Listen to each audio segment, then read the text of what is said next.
കേന്ദ്ര ആഭ്യന്തരമന്ത്രി അമിത്ഷാ പറഞ്ഞിരിക്കുന്നത് ഈ മൂന്ന് സംസ്ഥാനങ്ങളും BJP ഭരിച്ചിരിക്കും എന്നാണ്. എന്താണ് ഈ ഒരു ആത്മവിശ്വാസത്തിന്റെ പിന്നിലുള്ളത്? മൂന്ന് സംസ്ഥാനങ്ങളെന്ന് പറഞ്ഞു കഴിഞ്ഞാൽ കേരളത്തെ ഒഴിവാക്കിയിട്ടുണ്ട്. അതാണ് ആദ്യം തിരിച്ചറിയേണ്ടത്.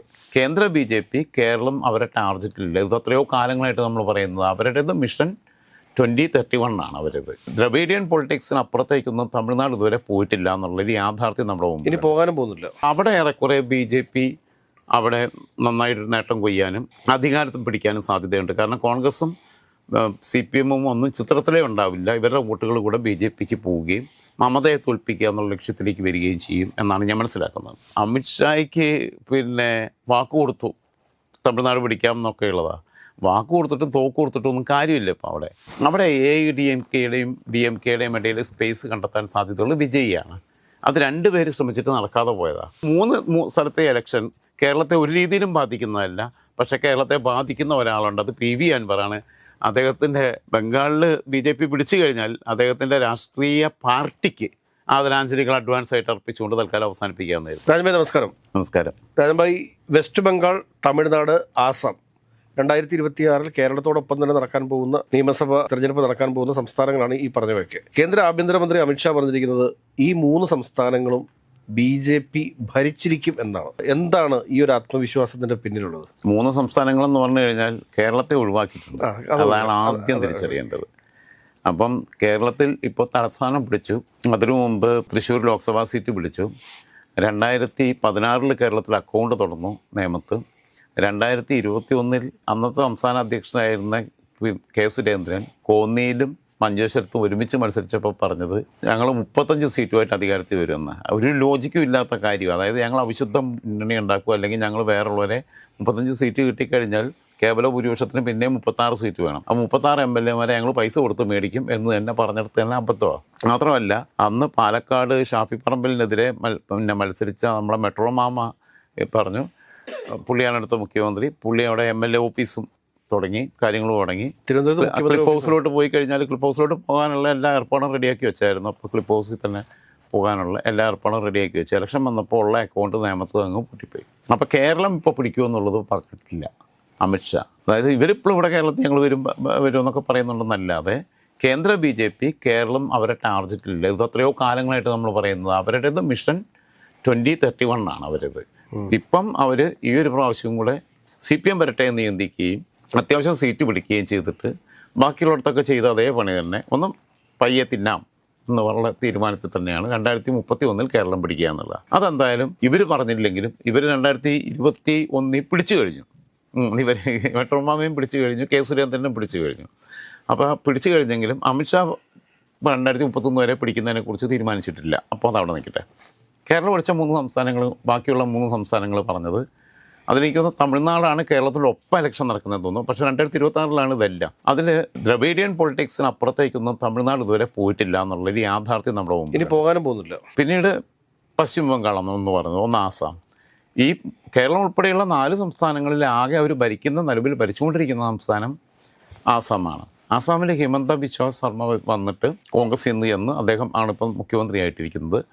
അദ്ദേഹത്തെ സംബന്ധിച്ചിടത്തോളം ആസാം അവർക്ക് നിലനിർത്താൻ കഴിയുമെന്ന് തന്നെയാണ് ഞാൻ പ്രതീക്ഷിക്കുന്നത്. ആസാമിലെ നടന്നിരുന്ന ഒരുപാട് തോന്നിയാസങ്ങളുണ്ട്, ഗുണ്ടായിസം, മാഫിയയും ബാക്കിയുള്ളതൊക്കെ. അതൊരു പരിധിവരെ അവർക്ക് ഒതുക്കാൻ കഴിഞ്ഞു. പിന്നെ അവർ ഈ വിഷയം ഇലക്ഷൻ മാനിഫെസ്റ്റോ എന്ന രീതിയിൽ ഔദ്യോഗികമായിട്ട് ഇറക്കിയിട്ടില്ലെങ്കിലും അവർ ക്യാമ്പയിനകത്ത് റൈസ് ചെയ്തുകൊണ്ടിരുന്ന വിഷയം എന്ന് പറഞ്ഞു കഴിഞ്ഞാൽ ഇപ്പോഴേ റൈസ് ചെയ്തുകൊണ്ടിരുന്നത് ബംഗാളിലെയും ആസാമിലെയും അനധികൃത കുടിയേറ്റം, നുഴഞ്ഞുകയറ്റം എന്നുള്ളതാണ്. അതും ഒരു ഫാക്റ്റാണ്. ഇപ്പോൾ ഈ പല ബംഗാളികൾ എന്ന് പറഞ്ഞ് നമ്മുടെ നാട്ടിൽ വരുന്നവർ യഥാർത്ഥത്തിൽ ബംഗ്ലാദേശി എന്നുള്ള തീവ്രവാദികളാണ്. അതാണ് വരുന്നത്. അവരാണ് ഈ വന്നിട്ട് ഈ വേണ്ടാത്ത പരിപാടികളും തരികടയും. ഇവിടെ ഏറ്റവും വലിയ കഞ്ചാവ് കച്ചവടം നടത്തുന്നവരവരാണ്. ഇപ്പോൾ ആലുവയിലാണെങ്കിലും പെരുമ്പാവൂരാണെങ്കിലും ബാക്കിയുള്ളടത്താണെങ്കിലും കഞ്ചാവിൻ്റെ പരിപാടി ഏറ്റവും കൂടുതൽ പിടിക്കുന്നത് ഈ ബംഗ്ലാദേശുകാരെയാണ് പിടിക്കുന്നത്. അത് യഥാർത്ഥത്തിൽ ബംഗാളികളല്ല. പക്ഷേ ഇന്നിപ്പോൾ നമ്മൾ ബംഗാളി എന്ന് പറഞ്ഞു കഴിഞ്ഞാൽ നമ്മൾ നോർത്ത് ഇന്ത്യൻസിനെ മൊത്തത്തിൽ ബീഹാറി ആണെങ്കിലും ബംഗാളി എന്നാണ് വിളിക്കുന്നത്. പക്ഷേ ഈ ബംഗ്ലാദേശിൽ നിന്ന് നുഴഞ്ഞ് കയറിയിട്ടുള്ള ആൾക്കാരാണ്. ഇവർക്ക് അനധികൃതമായിട്ട് വോട്ടേഴ്സ് ID ഉണ്ടാക്കി കൊടുക്കുക, റേഷൻ കാർഡ് കൊടുക്കുക, അവർക്ക് വീടും കൊടുക്കുക. അപ്പുറത്തെ രാജ്യക്കാരനാണ്. അങ്ങനെ വന്നിട്ട് അവിടെ അവർ സാമുദായികമായിട്ടുള്ള ചില ഡിസ്ക്രിമിനേഷനൊക്കെ നടത്തുന്നുണ്ട്. അതിൻ്റെ ഭാഗമായിട്ടുള്ള ചില ഗുണ്ടാരാജി നടക്കുന്നുണ്ട്. അങ്ങനെ പല ആൾക്കാരും ഇപ്പോൾ നമ്മുടെ ഈ കാക്കനാട് കളക്ട്രേറ്റിനടുത്തൊക്കെ തട്ടുകൾ നടത്തുന്ന ചില ബംഗാളികളെ കണ്ട് അവരോട് സംസാരിച്ച് കഴിഞ്ഞാൽ അവർ പറയുന്ന നാട്ടിൽ പോകുന്നില്ല, ഫാമിലിയും കൂടെ ഇങ്ങ് കൊണ്ടുവരിക, ഇനി കേരളത്തിലെങ്ങാനും ജീവിക്കുക. നാട്ടിൽ പോകുന്നേ ഇല്ല. പോയി കഴിഞ്ഞാൽ അവിടെ അക്രമമാണ്, ഇവരെ അടിക്കുക, അങ്ങനെയുള്ള പ്രശ്നങ്ങളൊക്കെ ഉണ്ട്. ജമീൻ ചൊടിക്കുകയെന്നാണ് പറഞ്ഞത്, അങ്ങനെയാണ് പറയുന്നത്. അപ്പം ഭൂമി പോലും വിട്ടുപോരുക, അത് വിൽക്കാൻ നോക്കിക്കഴിഞ്ഞാൽ ഇവർക്ക് ചുളുവിലയ്ക്ക് വേണം, അല്ലെങ്കിൽ അടിച്ചെടുക്കുക, ഇതാണ് പരിപാടി. അപ്പോൾ ഈ ബംഗ്ലാദേശിൽ നിന്നുള്ള നുഴഞ്ഞുകയറ്റം എന്നത് ബംഗാളിലെ ഒരു യാഥാർത്ഥ്യമാണ്. ആ നുഴഞ്ഞുകയറ്റക്കാരുടെ വോട്ട് ബാങ്ക്, ആ വോട്ട് ബാങ്കിലാണ് മമതാ ബാനർജി അവിടെ CPMകാരെയും കോൺഗ്രസ്സുകാരെയും എല്ലാം ആദ്യം CPMകാരെ അടിച്ചപ്പം മറ്റേ അദ്ദേഹത്തിൻ്റെ കവിതയിൽ പറയുന്ന പോലെ തന്നെയാണ്. ആദ്യം അവർ അവരെ തേടി വന്നു, അപ്പോൾ ഞാൻ ഇടപെട്ടില്ല, കാരണം എന്നെ അല്ലല്ലോ. പിന്നീടുള്ളവരും രണ്ടാമത്തെ ടീമിനെ കയറി പിടിക്കാൻ തുടങ്ങി, അപ്പോഴും ഞാനൊന്നും പ്രതികരിച്ചില്ല, കാരണം എന്നെ പിടിക്കാൻ വന്നില്ലല്ലോ. പിന്നീട് ഞങ്ങളെ പിടിക്കാൻ വന്നു, ഞങ്ങളെ കൊല്ലാൻ വന്നു. അപ്പോൾ ഞങ്ങൾ തനിച്ചായിപ്പോയി, ആരും ഉണ്ടായിരുന്നില്ല കൂടെ പ്രതികരിക്കാൻ എന്നുള്ളത് പറഞ്ഞ്. ആ അവസ്ഥയിലാണ് ആദ്യം CPMന് അടി കിട്ടാൻ തുടങ്ങി. CPMന് അടി കിട്ടാൻ തുടങ്ങിയപ്പോൾ കോൺഗ്രസ്സുകാരും ബാക്കിയുള്ളവരും എല്ലാവരും സന്തോഷിച്ചു, കാരണം കുറേ കാലം ഭരിച്ചതല്ലേ, ഇവന്മാരും കുറേ കാണിച്ചതല്ലേ എന്നുള്ള രീതിയിൽ കിട്ടട്ടെ എന്ന് കരുതി. അത് കഴിഞ്ഞ് കഴിഞ്ഞപ്പോൾ കോൺഗ്രസ്സുകാർക്ക് അടി കിട്ടാൻ തുടങ്ങി, പിന്നെ കാണുന്നവരെല്ലാം അടിക്കാൻ തുടങ്ങി. പിന്നെ അവർക്ക് തന്നെ വോട്ട് ചെയ്യുന്ന ചിലരെ സാമുദായികമായിട്ട് എന്നൊക്കെ തെരഞ്ഞു വിളിച്ച് ഈ ബംഗ്ലാദേശികൾ വന്നിട്ട് ആക്രമിക്കാൻ തുടങ്ങി, കാരണം ഈ ഭരണത്തിൻ്റെ തണലിൽ. അതുകൊണ്ട് അവിടെ ഒരുപക്ഷെ ബംഗാൾ പിടിക്കാൻ സാധ്യതയുണ്ട്. കാരണം പ്രത്യേകിച്ചും കഴിഞ്ഞ നിയമസഭാ തെരഞ്ഞെടുപ്പിൽ 108 സീറ്റിലോ മറ്റോ ആണ് CPM മത്സരിച്ചത്. അതിൽ എല്ലാ സ്ഥലത്തും പരാജയപ്പെട്ടു, ഒരൊറ്റ സീറ്റിലും വിജയിച്ചില്ല എന്ന് മാത്രമല്ല 107 മണ്ഡലങ്ങളിലും വർഷങ്ങളോളം പതിറ്റാണ്ടുകളോളം ഭരിച്ച സംസ്ഥാനത്ത് 107 സ്ഥാനാർത്ഥികൾക്കും കെട്ടിവെച്ച കാശ് പോയി. തോറ്റു എന്നുള്ളതല്ല, ഒരു സ്ഥാനാർത്ഥിക്ക് മാത്രമാണ് കെട്ടിവെച്ച കാശെങ്കിലും തിരിച്ചു കിട്ടിയത്.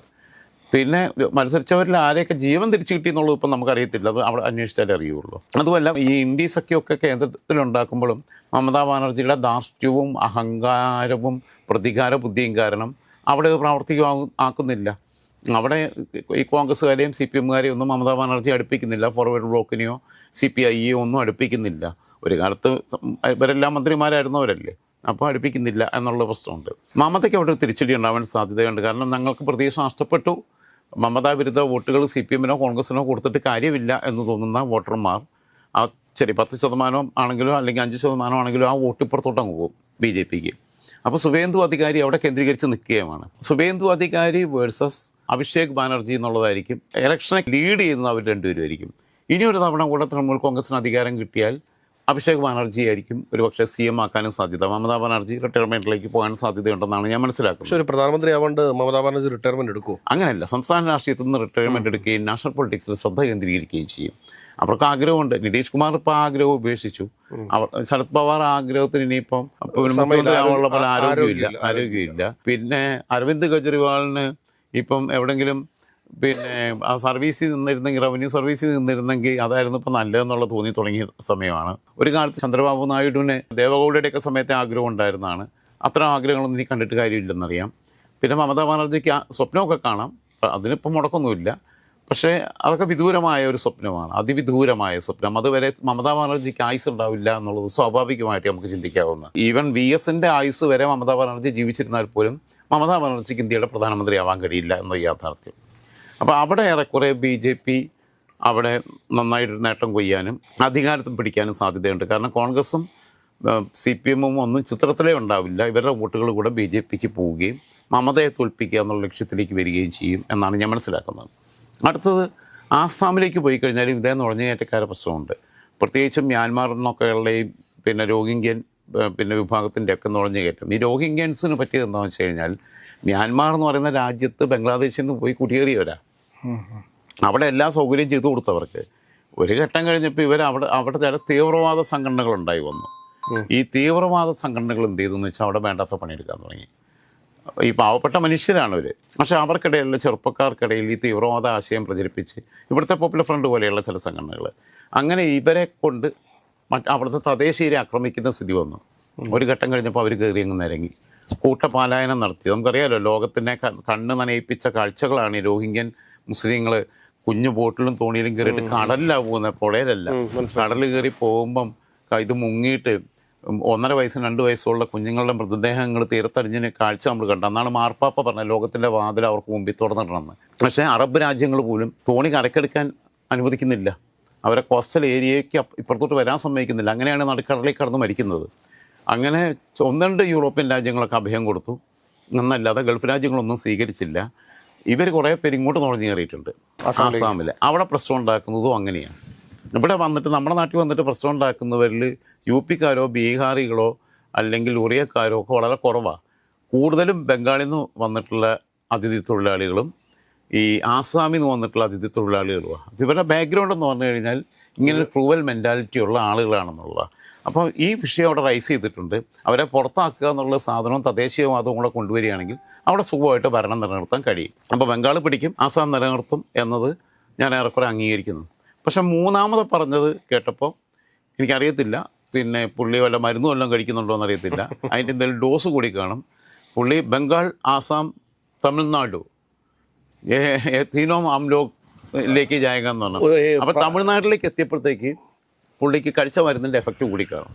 കാരണം തമിഴ്നാട്ടിലെ അവസ്ഥ എന്ന് പറഞ്ഞാൽ തമിഴ്നാട് പിടിക്കാൻ വേണ്ടിയിട്ട് ദ്രവീഡിയൻ പൊളിറ്റിക്സിനിടയിലൊക്കെ മാറ്റം വരുത്തി പിടിക്കാൻ വേണ്ടിയിട്ട് നമ്മുടെ ഇങ്ങേരെ കൊണ്ടുപോയിട്ടത് നമ്മുടെ പിന്നെ അണ്ണാമലയെ കൊണ്ടുപോയി. അപ്പോൾ അണ്ണാമല വന്നപ്പം ഈ കർണാടക IPS കാർഡിലുണ്ടായിരുന്ന ആളാണ്. അന്ന് അദ്ദേഹത്തിന് പോലീസ് കമ്മീഷണറായിരുന്നു. അതെ, അദ്ദേഹം പിന്നെ 41 വയസ്സേ ഉള്ളൂ. പിന്നെ 2019 അദ്ദേഹം 35ാമത്തെ വയസ്സിൽ റിസൈൻ ചെയ്തു. എന്നിട്ടാണ് ഇങ്ങോട്ട് വരുന്നത്. കർണാടക സിംഹം എന്നാണ് അറിയപ്പെട്ടിരുന്നത്. നല്ല IPS ഉദ്യോഗസ്ഥനായിരുന്നു. പിന്നെ ഈ രാജിവെച്ച് പിന്നെ മൃഗപരിപാലനം, കൃഷി അങ്ങനെയുള്ള കാര്യങ്ങളൊക്കെ ഉണ്ടായിരുന്നു. പക്ഷേ രാഷ്ട്രീയ കൃഷി പുള്ളിക്ക് പറ്റത്തില്ല എന്നുള്ളത് പുള്ളി തെളിയിച്ചു കഴിഞ്ഞു. പുള്ളി തന്നെ ഇപ്പം അടുത്തിരിക്കുക. പുള്ളി തന്നെ പ്രഖ്യാപിച്ചു, ഒരു പ്രസ്താവന നടത്തി. പുള്ളിയെ സ്റ്റേറ്റ് പ്രസിഡന്റ് സ്ഥാനത്ത് നീക്കിയതിന് ശേഷം ഇതിന് റിസൾട്ട് ഉണ്ടാവുന്നില്ല, എനിക്ക് വിരക്തി തോന്നുന്നു, ഞാൻ കൃഷിയിലേക്ക് തിരിയുകയാണെന്ന്. എനിക്ക് പറയാനുള്ളത് പുള്ളിയോട് പിന്നെ എനിക്ക് തമിഴ് അത്ര അറിയത്തില്ല. അപ്പോൾ നമ്മളെ പിന്നെ തമിഴ് അറിയുന്ന ആരെങ്കിലും ഒക്കെ ഉണ്ടായിരുന്നെങ്കിലേ. അങ്ങേ വ്യവസായം പണ്ട് ഇരുന്നത് വ്യവസായമല്ല, കൃഷി. വ്യവസായം എന്ന് പറയുന്നത് അവിടെ കൃഷിക്ക് വ്യവസായം എന്ന് പറയുന്നത് ഉങ്ങൾ പാണ്ടിയാന്ന് എനിക്ക് തെയ്യാതൊക്കെ നമുക്ക് എല്ലാമേ തെരിയും. ഓക്കെ. അപ്പോൾ എന്തായിരുന്നാലും പിന്നെ കൃഷിയിലേക്ക് മടങ്ങും എന്ന് പറഞ്ഞു. അപ്പം ഈ അമിത്ഷായ്ക്ക് പിന്നെ വാക്ക് കൊടുത്തു തമിഴ്നാട് പിടിക്കാം എന്നൊക്കെ ഉള്ളതാണ്. വാക്ക് കൊടുത്തിട്ടും തോക്ക് കൊടുത്തിട്ടും ഒന്നും കാര്യമില്ല. ഇപ്പം അവിടെ ഇപ്പോൾ നടക്കാത്ത സ്ഥിതിയാണ് എന്നുള്ളതാണ്. അത് മാത്രമല്ല, ചെന്നൈയിലെ വെള്ളപ്പൊക്കത്തിൻ്റെ സമയത്ത് ഇങ്ങനെ കുറേ അഭ്യാസം കാണിച്ചു. ഈ ചെറിയ കാരണം IPS ഒന്നും ഇല്ലാത്ത സുരേഷ് ഗോപി ഒരു IPSകാരൻ്റെ വേഷത്തിൽ ഭരചന്ദ്രൻ IPS എന്ന് പറഞ്ഞിട്ട് കമ്മീഷണർ സിനിമയിൽ അഭിനയിച്ച് കഴിഞ്ഞപ്പോൾ തന്നെ പുള്ളിക്ക് സ്വഭാവം മാറ്റാൻ പറ്റുന്നില്ല. പുള്ളി ഇപ്പോഴും കമ്മീഷണറാണെന്ന് പറഞ്ഞ് നടക്കുക. ആ ഒരു IPSകാരൻ്റെ രീതിയിലേ സംസാരിക്കത്തുള്ളൂ. ഭരചന്ദ്രൻ IPS തലയ്ക്ക് പിടിച്ചിരിക്കുക. അപ്പോൾ ഒറിജിനൽ IPSകാരനായിരുന്ന ബാംഗ്ലൂർ സിറ്റി പോലീസ് കമ്മീഷണറെ ആയിരുന്ന ഔദ്യോഗികമായി ചുവന്ന ബോർഡും വെച്ച് ആ കാറിൽ ബീക്കൺ ലൈറ്റ് വിട്ട് പോയിരുന്ന മറ്റേ ആൾ സെറ്റിലേ പോയിട്ടുള്ളൂ, സുരേഷ് ഗോപി. സെറ്റിലിരുന്ന ആൾക്ക് അങ്ങോട്ട് മാറുന്നില്ലെങ്കിൽ ആ സർവീസിലിരുന്ന മസൂറിയിലെ ട്രെയിനിങ് കഴിഞ്ഞ ബാക്കി വിവിധ ഭാഗങ്ങളിലെ ട്രെയിനിങ് കഴിഞ്ഞ അണ്ണാമലയ്ക്ക് ഈ ഹാങ് ഓവർ വിട്ടിട്ടില്ലായിരുന്നു. അണ്ണാമല ഭയങ്കര ഷോ ഓഫ്, ഒരു തോണിയിൽ പോകുന്നു, ആളുകളടുത്തൊക്കെ സംസാരിക്കുന്നു. രാഷ്ട്രീയ പ്രവർത്തനത്തിന് അപ്പുറത്ത് ഒരു തരം പിന്നെ PR വർക്ക് നടത്തുന്ന രീതിയിലുള്ള കുറേ കാട്ടിക്കൂട്ടൽ. ഇതൊന്നും ഈ തമിഴ്നാട്ടുകാർ ചിലപ്പോൾ പോയി പണി നോക്കാൻ പറയും. അങ്ങനെ ഉണ്ട് തമിഴ്നാട്ടുകാർ, ചില രീതിയുണ്ട് അങ്ങനെ. പിന്നീട് അവിടെ വരാനുള്ള സാധ്യത അവന് താല്പര്യമേ ഉണ്ടായിരുന്നു പുള്ളിക്ക്. പുള്ളി ജനാധിപത്യ രീതിയിലല്ല സംസ്ഥാന ഘടകത്തെ കൊണ്ടു കാണുന്നത്. കഴിവുള്ള ആളാണ്, നല്ല വിദ്യാഭ്യാസമുണ്ട്, തമിഴ്നാട്ടിൻ്റെയൊക്കെ മുഖ്യമന്ത്രിയാവാൻ മറ്റാരേക്കാളും യോഗ്യനായിട്ടുള്ള ആളാണ്. ചെറുപ്പക്കാരനായിരുന്നു, അതിലൊന്നും സംശയമില്ല. ഈ വിജയനെയൊക്കെ വെച്ച് നോക്കുമ്പോൾ അണ്ണാമല എത്രയോ ബെറ്ററാണ്, എത്രയോ. അപ്പോൾ അങ്ങനെ നല്ല കാലത്ത് സർവീസിൽ നിന്ന് വിട്ട് നിൽക്കുകയല്ലേ. വിജയൊക്കെ കയ്യിൽ ഇഷ്ടംപോലെ പൈസ വന്നു കഴിഞ്ഞപ്പം ഈ 10-37 പേര് മരിച്ചു കഴിഞ്ഞിട്ട് ഒരു കുറ്റബോധവും ഇല്ല, അടുത്ത റാലി നടത്തിക്കൊണ്ടിരിക്കുകയാണല്ലോ. പിന്നെ അവിടെ വരാനുള്ള സാധ്യത എന്ന് പറഞ്ഞു കഴിഞ്ഞാൽ അവിടെ AIDMKയുടെയും DMKയുടെയും ഇടയിൽ സ്പേസ് കണ്ടെത്താൻ സാധ്യതയുള്ളത് വിജയിയാണ്. അത് 2 പേര് ശ്രമിച്ചിട്ട് നടക്കാതെ പോയതാണ്. അതേ സ്റ്റാർ പിന്നെ പരിവേഷവുമായിട്ട് സൂപ്പർ താരമായിരുന്ന ആളാണ് കമലഹാസൻ. കമലഹാസൻ വന്ന് ക്ലച്ച് വിളിക്കാതെ അവസാനം ആ മോഹമൊക്കെ തമിഴ്നാട് മുഖ്യമന്ത്രി ആവണമെന്നുള്ള ആഗ്രഹമൊക്കെ ഉപേക്ഷിച്ച് സ്റ്റാലിൻ്റെ കരുണയിൽ രാജ്യസഭയിലൊരു അവസരം ഒപ്പിച്ച് അങ്ങനെ നിന്ന് സായൂജ്യം അടയുക. വിജയകാന്ത് രജനീകാന്ത് ഇറങ്ങിയില്ല. രജനീകാന്ത് പാർട്ടി രൂപീകരിക്കാനുള്ള ഒരുക്കങ്ങൾ നടത്തിയായിരുന്നു അദ്ദേഹത്തിൻ്റെ ഫാൻസ് അസോസിയേഷൻ. പക്ഷേ അത് പിന്നീട് ചാരിറ്റി തലത്തിലേക്ക് മാറി. അത് പക്ഷേ ഒരു തവണ ജയലളിതയെ ഇറക്കി കരുണാനിധിയെ അധികാരത്തിൽ കൊണ്ടുവന്നതിൽ രജനീകാന്തിൻ്റെ ഏത് വർഷമാണെന്ന് എനിക്ക് ഓർമ്മയില്ല, നമ്മളൊക്കെ പഠിക്കുന്ന സമയത്ത് അന്ന് രജനീകാന്തിൻ്റെ ഒരു ഇടപെടലായിരുന്നു അതിനകത്ത് ഏറ്റവും വലുത്, ക്യാമ്പയിനായിട്ട് മാറിയ. അത് പിന്നീട് രജനീകാന്ത് ന്യൂട്രലായി. ഇപ്പോൾ വിജയകാന്തിനും പറ്റിയില്ല. വിജയകാന്തും കുറേ ശ്രമിച്ചു നോക്കി, ഓർമ്മയുണ്ടോ?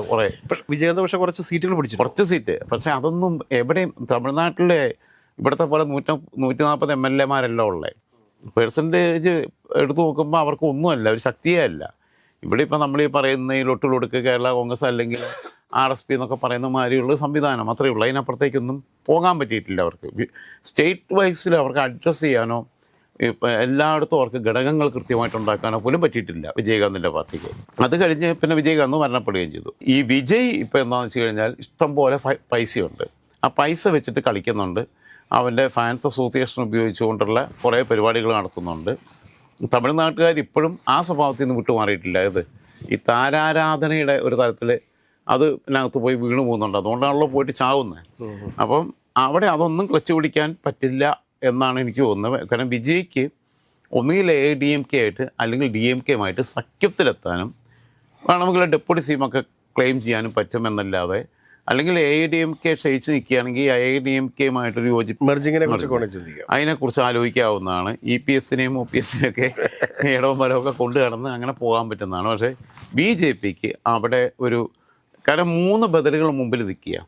3-ൽ 2 തമ്മിൽ മെർജ് ചെയ്ത് കഴിഞ്ഞാൽ, അല്ലെങ്കിൽ അവർ മെർജ് ചെയ്യേണ്ട അലയൻസ് ഉണ്ടാക്കി കഴിഞ്ഞാൽ BJP-ക്ക് തേർഡ് ഓപ്ഷൻ എന്നുള്ള രീതിയിൽ, ആൾട്ടർനേറ്റീവ് പാർട്ടി എന്നുള്ള രീതിയിൽ, മുന്നണി എന്നുള്ള രീതിയിൽ വരാൻ പറ്റും എന്നല്ലാതെ തമിഴ്നാട് പിടിക്കും എന്ന് പറയുന്നത് 2021 കേരളം ഞങ്ങൾ ഭരിക്കാൻ പോവുകയാണെന്ന് കെ സുരേന്ദ്രൻ പറഞ്ഞ വാക്കുകളിൽ നിന്നൊട്ടും വ്യത്യസ്തമല്ലാത്ത അപക്വമായ ഒരു മലർപ്പൊടിക്കാരൻ്റെ സ്വപ്നമായിട്ടാണ് ഈ അമിത്ഷായുടെ ഈ വാക്യം കാണുന്നത്. ബംഗാൾ പിടിക്കുമെന്ന് പറയുന്നതും ആസാം നിലനിർത്തും എന്ന് പറയുന്നതും നമുക്ക് സാമാന്യ യുക്തിക്ക് ദഹിക്കുന്ന കാര്യമാണ്. പക്ഷേ എന്തായിരുന്നാലും ബംഗാളിൽ BJP പിടിക്കുകയും തൃണമൂൽ കോൺഗ്രസിന് അധികാരം നഷ്ടപ്പെടുകയും ചെയ്തു കഴിഞ്ഞാൽ ഇത് 3 സ്ഥലത്തെ ഇലക്ഷൻ കേരളത്തെ ഒരു രീതിയിലും ബാധിക്കുന്നതല്ല. പക്ഷേ കേരളത്തെ ബാധിക്കുന്ന ഒരാളുണ്ട്, അത് PV അൻവറാണ്. അദ്ദേഹത്തിൻ്റെ ബംഗാളിൽ BJP പിടിച്ചു കഴിഞ്ഞാൽ അദ്ദേഹത്തിൻ്റെ രാഷ്ട്രീയ പാർട്ടിക്ക് ആദരാഞ്ജലികൾ അഡ്വാൻസ് ആയിട്ട് അർപ്പിച്ചുകൊണ്ട് തൽക്കാലം അവസാനിപ്പിക്കാവുന്നതായിരുന്നു.